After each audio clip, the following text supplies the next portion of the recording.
More humanitarian aid reaches the besieged Gaza Strip, but distribution remains a problem and drinking water is running out. Russian President Putin said Moscow could agree to ceasefire without conditions imposed by Ukraine. EU candidate Moldova moves to prevent Russian influence in the upcoming referendum and presidential election.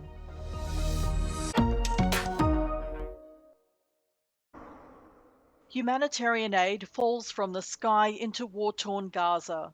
The United Nations says more of it is arriving, but the entire population continues to experience high levels of acute food shortage. More supplies are getting into the besieged territory after Israel agreed to open a new crossing point, but distribution is slow. Now there are concerns about water. The conditions on the ground haven't improved any in any meaningful way. You know, I think there's going to be the immediate thing, which is obviously what we face just now, the challenge of water. This is becoming very hot there now. The water supply system, people have got much less water than they need, and as a result of that, waterborne diseases due to the lack of safe and clean water and the destruction of the sanitation systems, you know, they're all bringing about problems for the population living there. As a result of that, there's been a lot of illnesses that have arisen. In Israel, relatives of the hostages being held by Hamas in Gaza since October 7 have taken the campaign for their release to the US Embassy in Tel Aviv. They blocked roads outside the building in a message to the Biden administration to put pressure on the Israeli government to cut a deal with Hamas. Vladimir Putin said Russia could negotiate with Ukraine about ending the war, but without certain conditions. Speaking with the president of Belarus, Alexander Lukashenko, he said Moscow has never refused to peacefully resolve the war with Ukraine. He also underlined Russia had not been invited to peace talks in Switzerland next week. Нас не приглашают. Говорят, что мы отказываемся. Ну, было бы смешно, если бы не было так грустно. Но еще раз хочу подчеркнуть, что мы за. Но только не в формате навязывания каких бы то ни было схем, которые ничего не имеют общего с действительностью. The Kremlin has dismissed Ukrainian President Volodymyr Zelensky's ceasefire requests.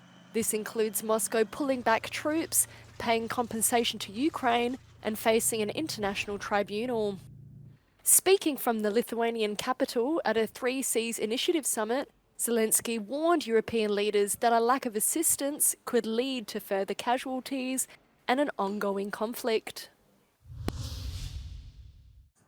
Moldova's government is taking action to counter potential Russian influence in a referendum on its bid to join the European Union.